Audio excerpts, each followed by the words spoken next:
अध्यक्ष महोदय, आवा आवा अंतिम आठवडा प्रस्तावावरती मी बोलण्यासाठी उभा आहे। 18 जानेवारी 2026 ला आपण एक महाराष्ट्राचा नेता गमावला। आदरणीय अजितदादा पवार साहेब यांच्या मृत्यूचं गूढ आजही कायम आहे। महाराष्ट्रातील जनता हळहळती आहे,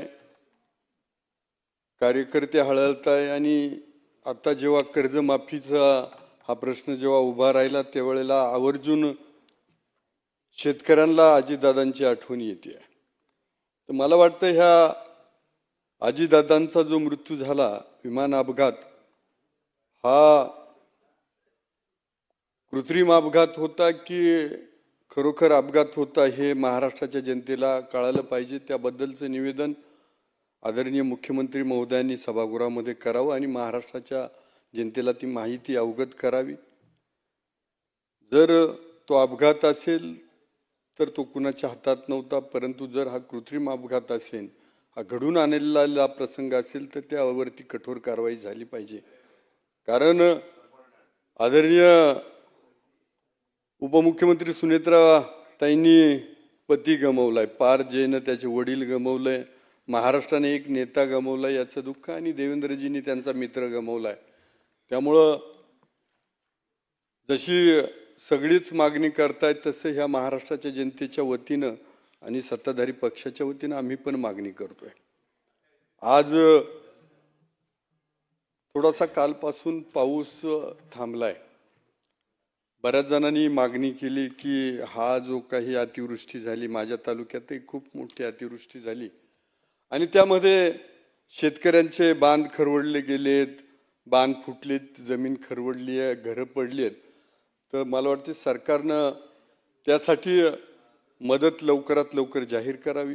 त्याबरोबर भाताची रोपं गेलेत, आता परत रोपं टाकायची, मग कधी भात येणार, कारण त्या आदिवासी बांधवांचं सगळं उदरनिर्वाह त्या भात जमिनीवर छोटी छोटी कासरं आहेत। तर मला वाटतं त्याचीही सरकारनं भरपाई दिली पाहिजे। ही मी माझ्या मतदारसंघापुरतं नाही मागत तर महाराष्ट्रासाठी मागतोय। त्याचबरोबर आपण पाहत असाल तर आता मरमर पाऊस पडला, पण उन्हाळ्यामध्ये आदिवासी भागामध्ये शेतीचं पाणी दूर तर प्यायला पाणी भेटत नाही। तर जलजीवन मिशनच्या माध्यमातून जे काही महत्त्वाकांक्षी योजना पूर्णत्वाला जाणार आहे, हर घर जल हर घर नळ, तर मला वाटतं ही योजना लवकर पूर्ण झाली पाहिजे। प्रत्येक गावाला, प्रत्येक खेड्याला शुद्ध पाणी भेटलं पाहिजे, त्याकडे सरकारनं विशेष लक्ष दिलं पाहिजे।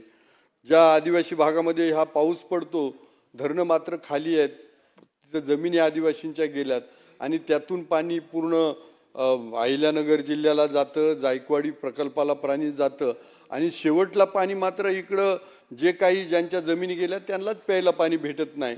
तर तिथं नव्यानं काही धरणं निर्माण करता येतात का? लोअर आंबीजसारखं धरण निर्माण केलं पाहिजे, केळेवाडीसारखं तिथं जो काही धरण, खिळपाटाचं एक धरण बांधायचे, बोट्याला भिलचोंडीचं धरण, अशी ही नवीन धरणं त्या आदिवासी भागामध्ये खास बाब म्हणून त्या अकोले तालुक्यामध्ये निर्माण झाली पाहिजे, संगमनेरमध्ये निर्माण झाली पाहिजे। आज पाहत असाल की इकडं समृद्धी होतोय, शक्तिपीठाचा मार्ग करायचा आहे, असे बरेच प्रकल्प करायचे, परंतु आमच्याकडं आजही बऱ्याच ठिकाणी 2 गावांना जोडणारे पूल नाही आहेत। मग तिथं आमचा चास पिंपळदरीचा पूल आहे, तो महत्त्वाचा पूल झाला पाहिजे। शिसवतच्या जवळचा एक पूल आहे, तो पूल झाला पाहिजे। त्याचबरोबर आज जे काही रस्ते आहेत ते आता पाऊस पडला इथपर्यंत ठीक आहे, परंतु माझ्याकडं हॅमच्या माध्यमातून एक रस्ता मंजूर होता बारी संगमनेर, तो झाल्यापासून उखडतोय। झाल्यापासून मी 3 वेळा लक्षवेधी टाकल्या, परंतु लक्षवेधीलाही ठेकेदार दाद देत नाही। आता त्या रस्त्याची चाळण झाली आहे।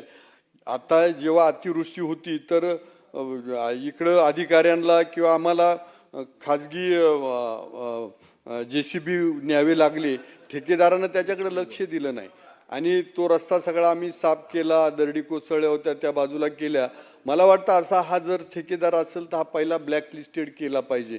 तर त्या दृष्टीनं पण सरकारनं त्याच्यावरती कारवाई केली पाहिजे।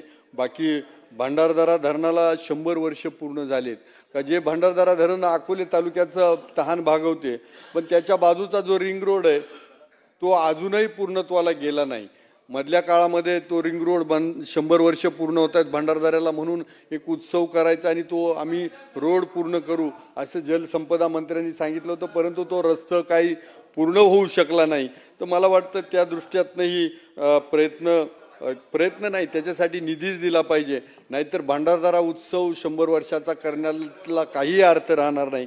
म्हणजे माझी या निमित्तानं ही पण मागणी आहे की त्या भंडारदऱ्याच्या परिसरातला जो रस्ता आहे त्याला आता 30-40 कोटी रुपये टाकले तर तो पण रस्ता पूर्णत्वाला जाऊ शकेल.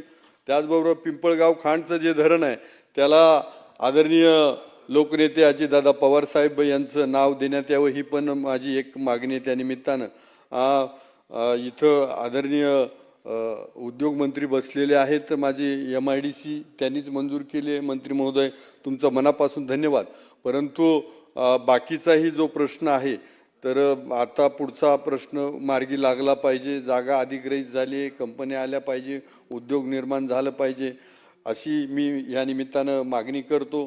माझा तोलारखिंडचा बोगदा जो बऱ्याच वर्षापासूनची मागणी आहे, 40-50 वर्षापासूनची, तर तो पण प्रश्न मार्गी लागावा. या निमित्तानं मी आदरणीय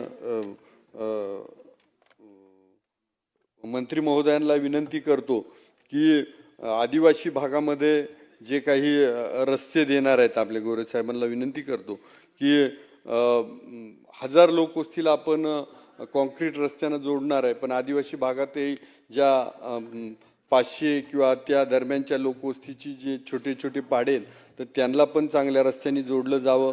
दुसरं, तिथं ज्या आरोग्य सुविधा आहेत त्या आरोग्य सुविधा चांगल्या दिल्या जाव्यात, ही माझी या निमित्तानं मी मागणी करतो. आणि आदिवासींच्या बाबतीत बोलायचं झालं तर आदिवासींचं संरक्षण करणं हे बाबासाहेबांनी जसं घटनेनुसार त्यांना संरक्षण दिलंय तसं सरकारची पण जबाबदारी आहे का त्यांचं संरक्षण करावं. त्यांच्यामध्ये जे बोगस घुसखोरी होती आहे तर ती घुसखोरी होऊ दिली नाही पाहिजे. त्यांच्या ज्या काही अधिसंख्य पदाच्या जागा भरायच्या त्या त्यांना दिला पाहिजेत.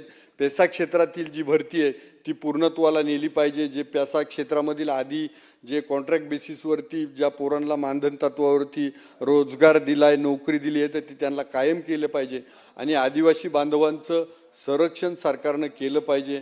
सरकारनं त्यासाठी खास उपाययोजना राबवल्या पाहिजे. या साऱ्या मागण्या मी या सरकारकडं या अंतिम आठवडा प्रस्तावाच्या निमित्तानं करतो आणि माझ्या वाणीला पूर्ण विराम देतो. मला बोलण्याची संधी दिली त्याबद्दल आपलं धन्यवाद.